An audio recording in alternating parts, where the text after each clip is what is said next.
Шестиот пакет на мерки беше дизајниран од страна на владата во време кога не беше реализиран се уште петиот пакет на мерки, поради објективни причини, бидејќи законите не можеа да поминаат, може би објективни, може би и субјективни, но секако тоа се случуваше. Така да, овој шести пакет на мерки, некаде во тежина од околу 18 милиони евра, или поточно 17,7 милиони евра, представува една инфузија за економијата, посебно за хотелерство и гастрономија, каде што највише се погодени.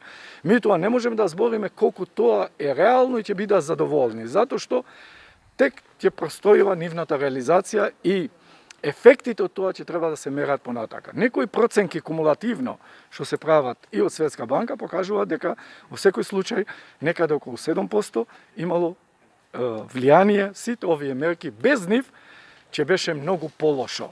Во смисла и повеќе невработени, и повеќе затворени капацитети, и поголема неликвидност во стопанството, сето тоа ќе беше евидентно. Нормално дека нашите институции се релативно слаби, тоа е општо познато и од сите институции, така да има простор за подобрување перманентно за делот на менаџирање и ефектуирање на нив.